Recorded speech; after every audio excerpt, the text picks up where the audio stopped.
ముఖ్యంగా కేజీబీవీలో ఖాళీ పోస్టులకు భర్తీకి ప్రభుత్వం ఆదేశాలు తెలపడం జరిగింది.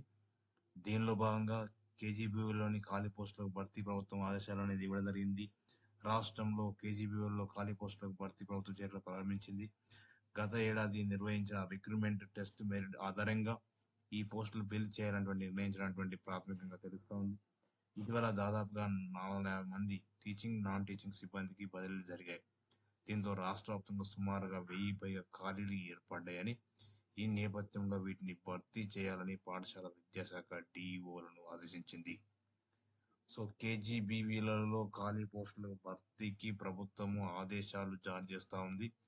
సో దానిలో భాగంగానే రాష్ట్రంలోని కేజీబీవీలలో ఉన్నటువంటి లాస్ట్ ఇయర్ ఆల్రెడీ దీనికి సంబంధించిన ఎగ్జామ్ కూడా నిర్వహించడం జరిగింది. కాబట్టి ఆ యొక్క రిక్రూట్మెంట్ను బేస్ చేసుకొని వాటిని ఆ మెరిట్ని బేస్ చేసుకొని మెరిట్ ఉన్నటువంటి బేస్ చేసుకొని మరి ఈ మిగిలినటువంటి సుమారుగా 1000 పైగా ఉన్నటువంటి ఖాళీ పోస్టులను నింపడానికి సో భర్తీ చేయాలని పాఠశాల విద్యాశాఖ డీఓలను ఆదేశించడం జరిగింది. సో కాబట్టి ఇది ఎవరైతే ఈ కేజీబీవీ ఎగ్జామ్ రాశారో వాళ్ళందరికీ కూడా శుభవార్త సంబంధించింది. So thank you to all.